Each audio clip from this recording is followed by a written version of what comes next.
Goeiedag, baie welkom by Joy radiostasie. My naam is Jaco Pieter en vandag hier in ons Sluit die Woord gesels ons oor Johannes 15 en Jesus wat vir ons kom leer hoe nou ons aan hom verweef is. Ons is 'n versameling Christene, disippels, volgelinge van Jesus wat Sondag bymekaar kom in kerke, ons kom saam bymekaar by Bybelstudiegroepe of selgroepe of gebedsgroepe. Ons is ook in ons gesinne Christene, medegelowiges wat saam 'n huis deel, huweliksmaats wat vir jare lank saam is en ouers wie se kinders in hulle huise groot word, almal in Christelike huise. Ons deel hierdie spasies met mekaar. En hierdie spasies wat ons met mekaar deel, hou verband oor die intimiteit wat ons onderling met mekaar het. Die noue bande wat ons met mekaar oor al die jare gesmee het. Maar nou is die groot ding wat ons by Jesus leer, hoe ons hierdie bande moet beskerm. Hoe ons hierdie instansies, hierdie sisteme wat God in plek gesit het, die gesin, die huwelik, die kerk, die kleiner byeenkomste van die kerk, jou werk, hoe gaan ons hierdie sisteme gesond aan mekaar hou? En wat sê Jesus vir ons, hoe moet dit werk? Ons lees in Johannes 15 dat Jesus se liefde soos 'n paal bo water staan vir ons. Die manier om in Christus se liefde te bly is om sy opdragte te gehoorsaam. En dit is wat ons hier in Johannes 15 baie duidelik lees. Dat Jesus van ons vra dat ons in ons gedrag, ons optrede, die manier van praat, die manier van dink, die manier wat ons oor ander mense praat, die manier hoe ons gedra, optree teenoor mense en so aan, alles in lyn moet wees met wat hy van ons verwag. En alles in hierdie sisteme moet geanker wees in liefde. Liefde is die fondasie, is die gom wat al hierdie sisteme aan mekaar hou. En hierdie liefde is God se liefde. Dis die liefde wat Christus vir ons gehad het. En dis die liefde wat Christus verwag ons vir mekaar moet hê. Dit is die tipe liefde wat die Here wil hê ons vir mekaar moet wys. Ons lees in Johannes 15 dat Jesus sê hy is die wingerdstok en my Vader is die boer. Hiermee wil Jesus vir ons baie duidelik in die begin sê dat ons sisteme gebou is op die Vader en dat Jesus kom voortbou het op die werk van die Vader. En wanneer ons kyk na ons sisteme in ons kerke en ons huise, ons geestelike instellings, dan moet ons onthou dat God die Vader die een is wat alles bewerk. God die Vader is die een wat maak dat alles begin, dat alles funksioneer, dat alles in mekaar kom en alles by mekaar pas. Jesus is die uitvloeisel van God se werk. En daarom is Jesus die lewegewende wingerdstok. En hiermee wil Jesus ons ook leer wat die posisie is van ons as sy disippels teenoor hom. Wat is ons posisie teenoor hom, teenoor die Vader en dan natuurlik ook teenoor mekaar. Jesus begin sommer dadelik en hy skop af hier in vers 2 van Johannes 15. Elke loot aan my wat nie vrugte dra nie, sny hy af. Maak hy skoon, raak hy ontslaaf van. Hiermee wil Jesus vir ons baie duidelik sê dat in al hierdie sisteme waar ons onsself in bevind, ons vrugte moet dra. Daar moet iets wys uit ons lewe uit dat ons aan God behoort. Daar moet iets in ons lewe gebeur waar die mense moet besef dat hulle nie aan hulle self nie, maar aan die Here behoort. En daarom moet hulle in hierdie omstandighede ook weet dat God die anker is, dat God die een is wat bepaal wat in hulle lewe moet gebeur. En die wat nie vrugte dra nie, word skoongemaak. Met ander woorde, daar's nie plek in hierdie sisteme vir mense wat nie vrugte dra nie. En vrugte dra beteken om in Christus se liefde te bly, beteken om sy opdragte uit te voer. So wanneer ons sy opdragte uitvoer, dra ons die nodige vrugte wat hy van ons verwag. So om afgesny te word uit die wingerdstok is 'n baie harde opmerking om te hoor en dit laat 'n mens net besef en weer daaraan dink dat ons ook in ons lewe nie in 'n kerk moet sit of in een van hierdie sisteme moet sit net om daar te sit nie, maar dat ons daar is juis omdat ons God wil verheerlik. Want Jesus is natuurlik die eienaar, hy is die hoof, hy besit ons en ons is sy slawe. Dan sê Jesus verder, die wat vrugte dra, word skoongemaak, reggesnoei, sodat dit meer vrugte kan dra.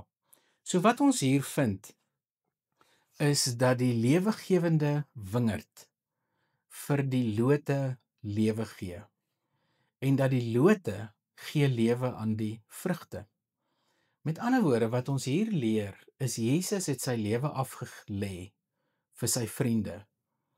Hy het sy lewe opgeoffer, hy het gesterf aan die kruis vir elkeen van ons. En hy het homself prysgegee. En daarom kan ons as lote op hom ingeënt wees. Maar vir ons om by die punt te kom om vrugte te dra, moet ons dieselfde lewe leef as Christus. Ons moet aan onsself sterf. Ons kan nie aan die kruis gaan sterf vir die versoening van sondes nie. Dit is Christus wat dit gedoen het.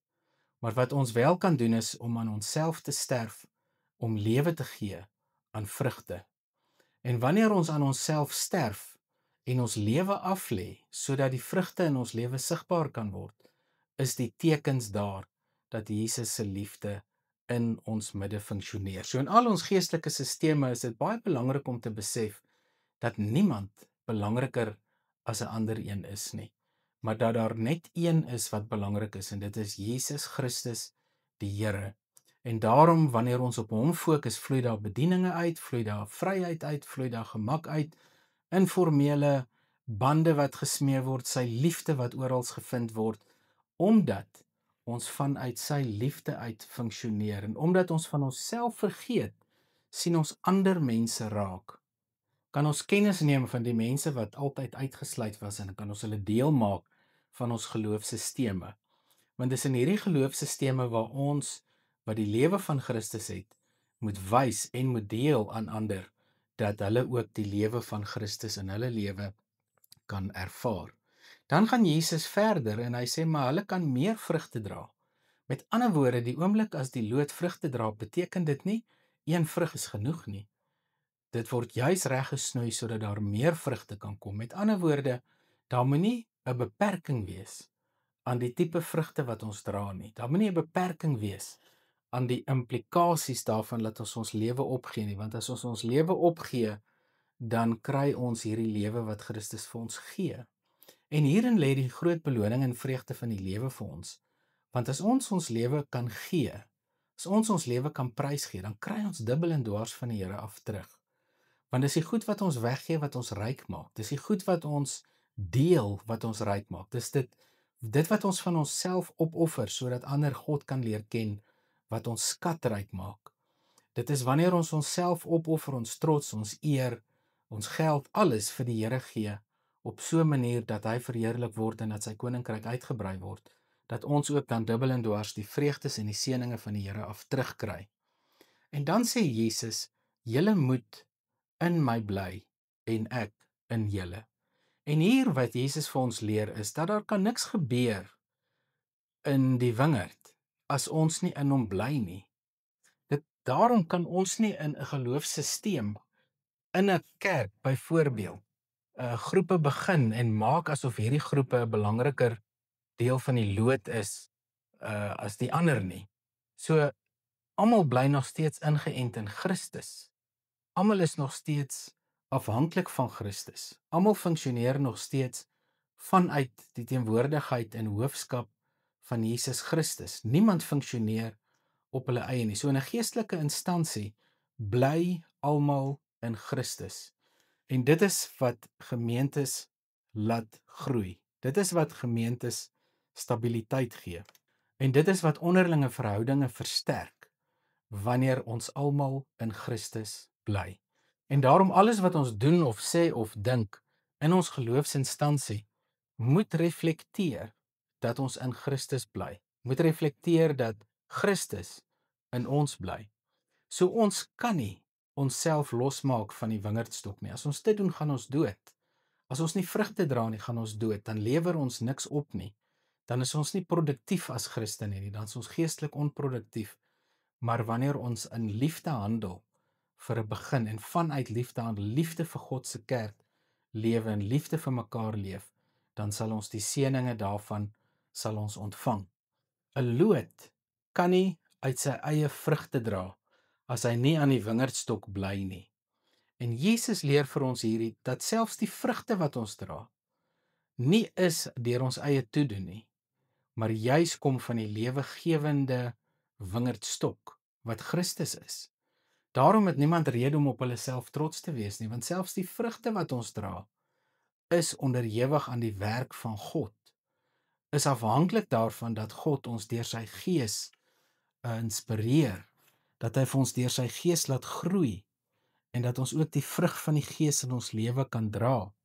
Die vrug van die Gees wat so algemeen bekend is vir ons, liefde, vreugde, vrede, goedhartigheid, nederigheid, selfbeheersing, alles wat die Heilige Gees vir ons gee, as deel van die vrug wat ons in ons lewe moet dra. En wanneer ons die vrugte dra, moet ons daaroor reflekteer en moet ons daaroor nadink, dat daardie vrugte die werk van Christus is in ons lewe. Moet ons hom daarvoor eer, moet ons hom daarvoor loof en prys, want ons moet aan hom al die eer bring vir dit. Ons moet hom dank daarvoor, want hy is die een wat dit in ons lewe moontlik maak, dat ons kan vrugte dra. 'n Loot kan nie uit sy eie vrugte dra as hy nie aan die wingerdstok bly nie. En dan sê Jesus, en so julle ook nie, as julle nie in my bly nie. En daarom moet ons weet dat ons nie uit onsself vrugte moet bewerk nie. Ons moet nie uit onsself dink ons is oulik, of ons is 'n wonderlike groepie, of 'n wonderlike klomp mense nie. Ons moet altyd onthou, ons is wat ons is op grond van die wingerdstok.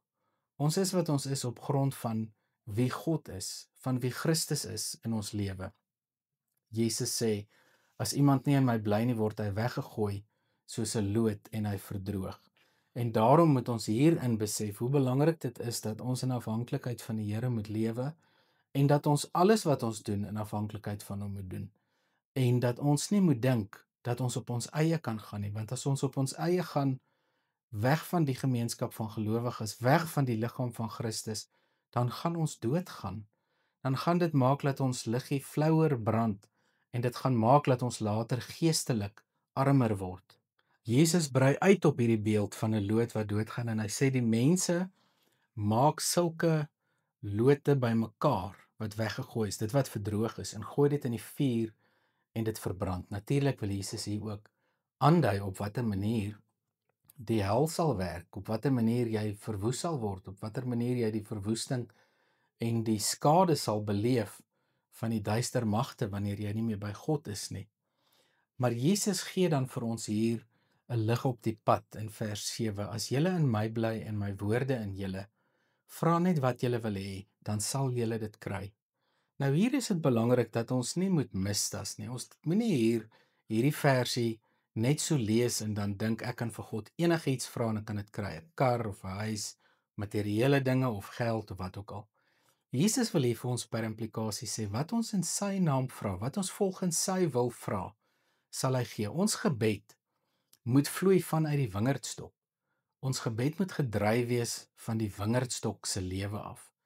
Die loot se gebed hang af van wat die wingerdstok tot sy beskikking stel om vrugte te dra.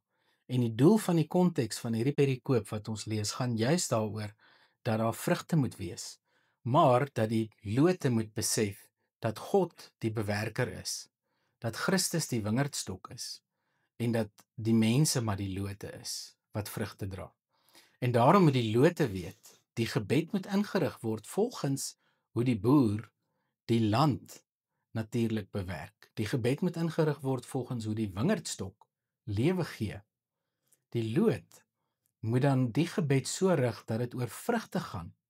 En wanneer ons hierdie vrugte vir die Here vra, sal hy dit vir ons gee, want dit is die doel waarom ons hierdie gelykenis van die wingerdstok en die lote en die boer en die vrugte by Jesus ontvang het. So ons moet bid volgens sy wil, ons moet bid volgens wat hy wil hê moet gebeur. Ons moet bid volgens sy onderskeiding, ons moet bid volgens sy planne, ons moet bid volgens wat hy bedoel, nie wat ons bedoel nie. En dan kan ons ontvang wat God vir ons gee, want Jesus leer vir ons, as ons so bid, sal God ons gebede verhoor. Dan sê Jesus vir hulle, soos die Vader my lief het, het ek julle ook lief. Julle moet in my liefde bly. So nou sê die wingerdstok, dat die lote daar moet bly want daar's liefde, daar's lewe, daar's beskerming en daar's veiligheid. En Jesus sê, ek het julle ook lief. En hiermee wil Jesus vir ons almal leer dat dit sy liefde is wat ons in die wingerdstok hou. Niemand van ons is verplig om daar te wees nie. Niemand van ons hoef daar te wees nie. Maar dis ons reaksie op God se liefde wat maak dat ons in die wingerdstok bly. Jesus het jou lief. Jesus het ons lief. Hy het sy lewe vir ons afgelê. En julle moet dan ook in sy liefde bly. Jesus sê, julle moet in my liefde bly. So Jesus gaan verder met die beeld van die wingerdstok en die lote wat in mekaar bly, maar nou maak Jesus dit van toepassing op liefde en hy gaan verder verduidelik hoe belangrik dit is dat ons hierdie liefde van hom reg moet verstaan, want hierdie geestelike sisteme van ons word eintlik gebou, soos ek in die begin gesê het, aan mekaar vasgegom deur liefde, deur die liefde van God. Jesus sê, as julle my opdragte uitvoer, sal julle in my liefde bly, net soos ek die opdragte van my Vader uitvoer en in sy liefde bly. So die manier om in Christus se liefde te bly, is om sy opdragte uit te voer, is om sy opdragte te gehoorsaam. En wanneer ons sy opdragte gehoorsaam, voer ons die liefdesgebod uit, dan beteken dit ons bly in sy liefde. En as ons in sy liefde bly, dan is ons ook lief vir hom. En omdat ons lief is vir hom, doen ons wat hy vir ons sê. En Jesus sê, dit sê ek vir julle, sodat my blydskap in julle kan wees, en julle blydskap volkome kan wees. So wanneer ons paai met God kruis, wanneer ons lewe met die Here volgemaak word, wanneer hy in ons lewe inkom in sy volle teenwoordigheid, dan begin ons blydskap kry wat jy nie op aarde kan koop nie. Iets wat jy nie op aarde bymekaar kan maak nie. En dit is daai volkome blydskap, 'n volkome vreugde, 'n volkome vervulling van jou innerlike wese, wat jy kry natuurlik wanneer jy in God se teenwoordigheid is, wanneer jy natuurlik die Here ervaar, en wanneer jy bewus is van sy genade vir jou, bewus is van sy liefde wat hy vir jou het, en bewus is van alles wat hy in jou lewe vir jou gee. En dan sê Jesus, dit is my opdrag. Julle moet mekaar lief hê, soos ek julle liefhet. Nou kan ons mooi sien hoe Jesus gebou het op die beeld van die wingerdstok en die lote en die vrugte en die boer, en hoe Jesus gesê die wingerdstok, ons moet in hom bly en hy in ons, en dan het Jesus gesê ons moet in sy liefde bly en hy sy liefde moet in ons bly. En nou kom Jesus en hy sê op grond van al hierdie wat hy gesê het, gee hy vir ons 'n opdrag en hy sê julle moet mekaar lief hê. En dit is 'n baie groot uitdaging wat ons het in 'n geestelike sisteem waar ons as gelowiges saam is, as familie saam is, waar jy by jou werk is of by jou bidgroepie of by jou Bybelstudiegroepie of by jou selgroepie, is dat jou liefde vir die liggaam van die Here Jesus Christus altyd sterk moet wees. Want dit is daar waar dit gaan wys of jy regtig God se kind is. Daarom is daar nie plek vir verneynigheid of vir agterafgeklets of dingetjies wat gesê word wat die liggaam van Christus kan benadeel nie. So alles wat ons sê en doen, moet die liggaam van Christus bevoordeel, want ons vrugte gaan ons nou daarmee help en gaan aanleiding gee dat God verheerlik word. So niemand het groter liefde dat hy sy lewe vir sy vriende aflê nie. Hiermee verwys Jesus na homself. Hy verwys hoe hy sy eie lewe afgelê het en hoe hy aan die kruis gesterf het vir elkeen van ons. En hy wil hiermee sê die wingerdstok het eintlik aan homself gesterf sodat daar lote kan kom en sodat daar vrugte kan dra. So die gevolg van Jesus wat sy lewe afgelê het, is dat lote vrugte kan dra, dat ons kan vrugte dra en kan wys wie God is. En dit begin by ons gehoorsaamheid aan sy opdragte. En hier's een opdrag in hierdie gedeelte. Julle moet mekaar lief hê. Julle is my vriende as julle doen wat ek julle beveel. Ek noem julle nie meer ondergeskiktes nie, want 'n ondergeskikte weet nie wat sy baas noem nie. Nee, ek noem julle vriende, omdat ek alles wat ek van my Vader gehoor het aan julle bekend gemaak het. En hiermee wil Jesus dan eintlik die familieband wat hy met sy disippels gevestig het kom onderstreep, wil hy dit kom bevestig, dat hulle op 'n baie intieme vriendskapsvlak met mekaar saamgeleef het. Natuurlik ook waarvan ons geloofsgemeenskappe vandag, dat ons op 'n baie intieme vriendskapsvlak saamleef en dat ons vanuit ons verhouding met God saamleef. en dat ons in ons gehoorsaamheid aan hom dan ook onsself beywer daarvoor om vrugte te dra. En as Jesus ons almal as vriende beskou, wat sien ons van mekaar? Want dit is ook 'n belangrike vraag. As Jesus ons almal as vriende beskou, as Jesus ons almal beskou as mense wat die moeite werd is om gered te word, hoe moet ons na mekaar kyk? Dan beteken dit mos nou dat ons nie negatief na mekaar kan kyk nie. Dan beteken dit ook mos nou nie ons kan mekaar se foute gaan soek nie. Want as Jesus vir ons hierdie familiebande kom wys het en kom demonstreer het hoe dit moet werk, dan moet ons mos dieselfde doen. So daarom kan ek nie in die liggaam van Christus op 'n negatiewe manier praat oor my medebroer of suster nie. Ek kan nie met 'n kletspraatjie negatief praat oor die kerk nie. Ek kan nie in 'n kletspraatjie iets sê wat kritiek is teen die selgroep, teen die Bybelstudiegroep, teen die gebedsgroep of teen die huisbyeenkomste nie. Ons moet ons absoluut weerhou om kwaad te stook. Ons moet ons absoluut weerhou om te begin met 'n ding of iets te begin sê of praat wat negatief is, wat later kan groei en skade berokken. Ons moet onsself weerhou daarvan, want ons is lote wat in Christus is, en daarom moet alles wat ons doen en alles wat ons sê moet wys dat ons lote is wat aan hom behoort. Jesus sê, julle het my nie uitgekies nie, maar ek het julle uitgekies en julle aangestel om uit te gaan en vrugte te dra, vrugte wat sal hou. Hiermee wil Jesus baie duidelik aan ons leer dat hy die een is wat in beheer is, dat hy die een is wat instruksies gee, dat hy die een is wat roep, dat hy die een is wat gekies het, dat hy die een is wat vir ons wou red. En op grond daarvan beteken dit dat ons gehoorsaamheid in plek moet wees. Ons moet aan hom gehoorsaam wees, want dit is wat Jesus vir ons hier leer. En dan sê Jesus vir die tweede keer, dit beveel ek julle, julle moet mekaar lief hê. En daar's goeie rede waarom Jesus dit sê. Daar's goeie rede waarom Jesus sê ons moet mekaar lief hê. Die rede daarvoor is dat die wêreld haat Christene. Jesus sê, as die wêreld julle haat, onthou, hy het my voor julle net so gehaat. So daarom moet ons mekaar lief hê, want die wêreld is klaar vol haat en die wêreld is klaar teen Christene. Die wêreld is klaar teen die woord van God gedraai. En ons het net mekaar. En wanneer ons net mekaar het, moet ons mekaar baie mooi oppas. Moet ons regtig baie mooi na mekaar kyk en seker maak dat ons mekaar beskerm, dat ons mekaar bemoedig, dat ons mekaar versorg, mekaar op die hande sal dra, want ons is almal lote wat ingeënt is op die wingerdstok. En daarom moet ons onthou, as julle aan die wêreld behoort het, sou die wêreld julle as sy eiendom lief gehad het, omdat julle egter nie aan die wêreld behoort nie, maar ek julle uit die wêreld uitgekies het. Juist daarom haat die wêreld julle. So Jesus wil vir ons kom leer hoekom ons hierdie liefde nodig het.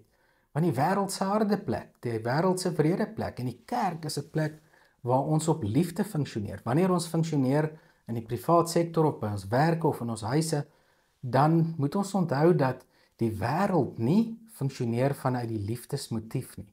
Die korporatiewe wêreld werk nie vanuit die liefdesmotief nie. Die kerk is die plek waar daar met 'n liefdesmotief gelewe word, waar daar met 'n liefdesmotief teenoor mekaar opgetree word, waar daar met 'n liefdesmotief gekommunikeer word met mekaar. En dan sê Jesus, onthou wat ek vir julle gesê het, 'n slaaf is nie belangriker as sy eienaar nie. Hiermee wil Jesus ons baie ferm aanspreek en vir ons baie duidelik kom sê dat hy die eienaar is en dat ons sy slawe is, sy diensknegte wat hom volg, en ons is nie belangriker as hy nie. Ons is in geen van ons geestelike sisteme belangriker as hy nie, nie as individu nie, nie in 'n klein groep, selgroep, Bybelstudiegroep, gebedsgroep of in die gemeente nie. Oralster is ons die knegte van Christus. Ons is nie belangriker as Christus nie. Ons is wel belangrik vir hom, maar ons is nie belangriker as hy nie. En daarom moet ons ook in ons aanbidding en 'n gesamentlike aanbidding moet ons dit reflekteer, dat alles hier oor hom gaan, dat hy die eienaar is en dat ons aan hom behoort. Die tweede ding wat belangrik is, hoekom Jesus dit noem, is hy sê ons moet onthou, as mense die eienaar vervolg, dan sal hulle die slawe ook vervolg. Met ander woorde, omdat hulle vir Jesus vervolg het, omdat hulle vir Jesus die lewe moeilik gemaak het, sal hulle vir Christene en Jesus se volgelinge ook die lewe moeilik maak. As hulle my vervolg het, sal hulle julle ook vervolg. As hulle my woorde ter harte geneem het, sal hulle julle sin ook ter harte neem. En nou kan ons ook dink aan Jesus wat die disippels uitgestuur het van huis tot huis en vir hulle gesê het, as mense nie die seëning wil ontvang nie, die vrede wil ontvang nie, dan moet jy jou skoene afstof en dan moet jy aangaan en wegloop. Maar wanneer mense dit ter harte neem, dan kan ons vir hulle bedien.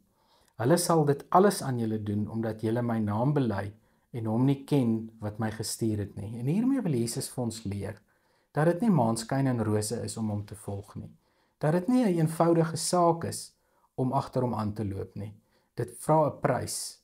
Daar's 'n prys om te betaal. Om 'n vrug te dra gaan 'n prys kos. En daardie prys is 'n sterf aan jouself, 'n sterf aan die eie ek op so 'n manier dat Christus die een is wat die eer in jou lewe kry. Christus se eer wat jy navolg en nasoek in jou lewe. En dan sê Jesus, hierdie mense het, as hulle geluister het, sou hulle nie skuldig gewees het nie, maar nou het hulle geen verskoning vir hulle sondes nie. En ons weet dat ons in afhanklikheid van die Here lewe en dat hy ons sondes vergewe en dat ons aan hom behoort. En Jesus sê, wie my haat, haat ook my Vader. As ek nie by hulle die werke gedoen het wat niemand anders gedoen het nie, sou hulle nie skuldig gewees het nie, maar nou sien hulle dit en tog haat hulle my en my Vader. Maar die woorde wat in die skrif staan, moet vervul word. Hulle het my sonder rede gehaat. En dan sluit Jesus hierdie gesprek af in Johannes 15 by vers 26. En hy sê, wanneer die voorspraak kom wat ek vir julle van die Vader af sal stuur, die Gees van die waarheid, wat van die Vader uitgaan, sal hy oor my getuig, en julle moet getuig, want julle is van die begin af by my.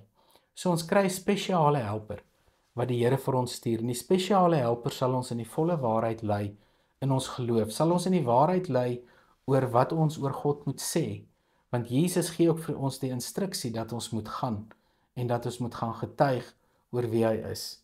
En wanneer die voorspraak kom, wat van die Vader uitgaan, sal hy ook oor my getuig. Met ander woorde, die Heilige Gees gaan vir ons kom bevestig in ons lewe, wat Jesus kom sê het. So die woorde van Jesus gaan dan in ons lewe ook 'n werklikheid word. En daarom is dit so belangrik dat ons dit wat Jesus kom doen het op aarde en dit wat Jesus gesê het, baie mooi moet lees en bestudeer en seker maak dat ons dit ken en verstaan, want dan gaan die Heilige Gees ook hierdie woorde in ons lewe vir ons kom vasmaak, kom vaslê en in ons lewe vir ons bevestig.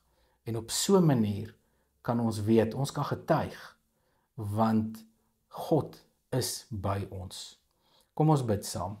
Ons Vader, ons loof en prys U vir die grootheid, die almag, die teenwoordigheid en genade in ons lewe. Dankie dat U elke tree saam met ons is. Dankie dat U vir ons as lote ingeënt het op die wingerdstok, dat ons lewe kan kry en dat ons vanuit hierdie lewe kan funksioneer en dat ons kan weet dat hierdie lewe wat ons gekry het elke keer in ons lewe van U afkom en dat daar niks is wat ons uit ons eie uitkry nie, maar dat alles wat ons kry en alles wat ons doen van U afkom.